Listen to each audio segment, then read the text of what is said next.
Greetings, you territorial gorgers. I hope you're doing well. My name is Graham. Welcome to the Crack-A-Pack here on LRRMTG, where today we're opening a pack of Kaladesh that I dropped, and it legitimately just stood up, like, on its side, and I'm afraid to...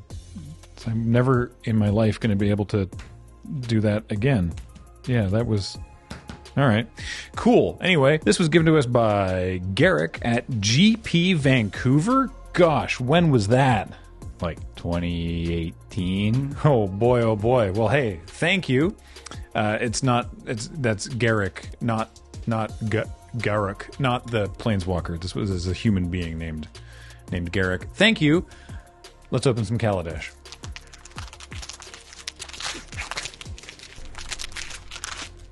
Wah. We begin with an inspired charge. It's 2 white for an instant. Creatures you control get +2/+1 until end of turn. If I recall correctly, this was not one of the sets where this was like a go-to thing. Like occasionally you might lose a game to it. I'm talking draft, of course, as always. For those of you who are joining us, I often talk about draft. Inspired charge was fine. It was fine. Next, we have Ether Trade Winds. Now this is relevant, actually, in terms of Magic lore. This is the set, because Ether Revolt was the small set after Kaladesh. This is where they dropped the ligature for the word ether and just started spelling it A-E, but it was pronounced ether. So this was not Aether Trade Winds as it was in... Zendikar block, I want to say.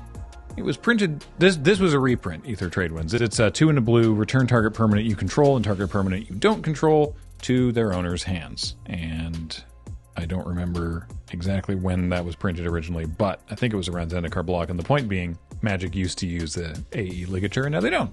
So presumably because they wanted to put it in the name of a set, and they didn't want to bother with... I don't know, fonts. Maybe this was also after they started using their own font, and maybe they just didn't bother putting the ligature in their own font. That doesn't make sense. Anyway, next up, it's an absolute gremlin. It's Terror of the Fairgrounds. 3 and a red for a 5/2. I don't know, man. Cobble Brute's never been great. I'm not bummed that they don't print this card anymore. It just trades for too many things. It's not good enough. Now, Thriving Ibex, on the other hand. The Thriving Cycle, generally good stuff. I think Rhino was probably the best, but Thriving Ibex, not bad at all. 3 and a white for a 2/4 goat. When it enters the battlefield, you get 2 energy counters, and when Thriving Ibex attacks, you may pay 2 energy, and if you do, you put a +1/+1 counter on it. Cool. I don't mind the Thriving Ibex at all. Was there a Throctopus? There was a Thriving Sea creature that was pretty good, too. Thriving Turtle? I think it was that one. That one blocked real well. It was like a 0/6 or a 1/6 or something silly. High Spire Artisan. 2 and a green for a 0/3 with reach, and Fabricate 1. So Fabricate, you play the creature comes into play, and then you can decide, does this creature get a +1/+1 counter, or do I get a 1/1 servo token? You're getting a total of 1 power and 4 toughness out of this, but you get to decide how you spread that around. Cool. I just got it. 1/4 blocks Thopters real well, so bear in mind. Next time you're doing a Kaladesh draft. Super useful consumer advice here from Graham. Salivating Gremlins. 2 and a red for a 2/3 gremlin. Whenever an artifact enters the battlefield under your control, Salivating Gremlins get +2/+0 and trample until end of turn. And that was any time. So if you created a whole bunch of artifacts, this got, like, so many instances of trample, but more importantly, it also got bigger every time. So you could do a lot of damage with this, sort of in a surprising way, if you could make a bunch of artifacts. Narnum Cobra. Cobra was good. 2 mana for a 2/1 artifact snake, and for 1 green, it gains Death Touch until end of turn. It's, it blocks a lot of stuff. What can I say? Oh, this is some very good common rarity. Fabricate. It's the Propeller Pioneer. 3 and a white for a 2/1 flyer with Fabricate 1. So it's either a 3/2 flyer, or it's a 2/1 and a 1/1 for 4 mana. 4 mana is still, it's maybe not great, but it's Propeller Pioneer is even better than High Spire Artisan. Torch Gauntlets. 2 mana equipment. The equipped creature gets +2/+0 and equips for 2. I don't know that I ever saw those get played, ever. Into the uncommons now, with Oval Chase Daredevil, 3 and a black for a 4/2 human pilot. Whenever an artifact enters the battlefield under your control, you may return Oval Chase Daredevil from your graveyard to your hand. And artifacts would tend to enter the battlefield under your control in this format. So being a 2 toughness creature that could trade up very well was not as much of a liability. Also crewed vehicles very well, which is sort of... that's the joke. Oh boy. Ether Torch Renegade. 2 and a red for a 1/2 human rogue. Enters the battlefield. You get 4 energy. You can tap and pay 2 energy to just ping something. Ping any target for 1. Or tap and pay 8 energy. And it deals 6 damage to a player.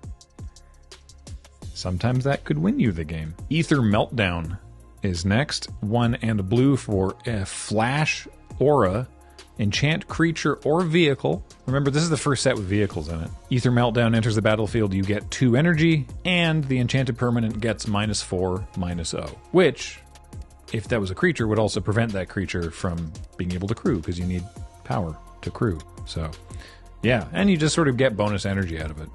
It's pretty good for 2 mana. Our rare, little disappointing, is Lost Legacy. I say disappointing because I see the art and I know this is not a pick in draft. Not a first pick. This is just not a pick. 1 black for a sorcery. Name a non-artifact, non-land card. Search target player's graveyard, hand, and library for any number of cards with that name and exile them. They shuffle their library, then draw a card for each card exiled from their hand this way.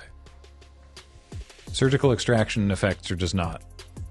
They're just not it in limited. Ooh, we do have a foil uncommon. It's Refurbish. 3 and a white for a sorcery. Return target artifact card from your graveyard all the way to the battlefield. Very good stuff. This was sort of when I was realizing that sometimes white gets to do graveyard stuff in the color pie, but usually it's, in comparison to black, it's usually way more expensive, way more narrow, and often it's graveyard straight to battlefield.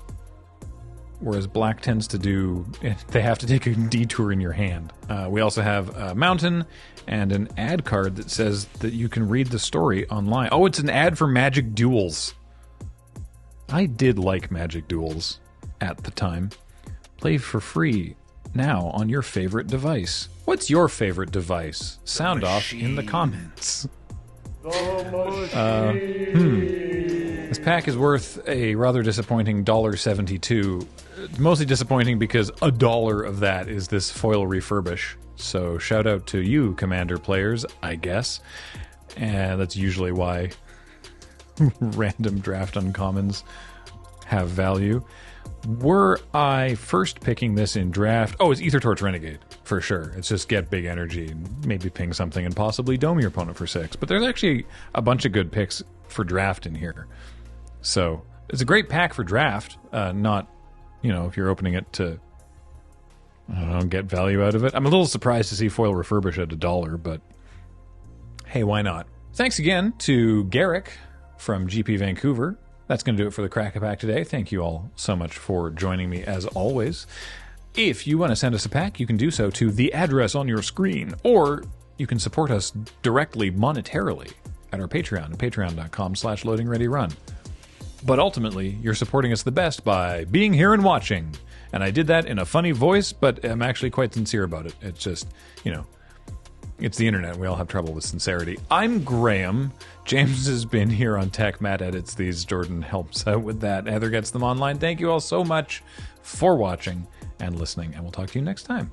Bye.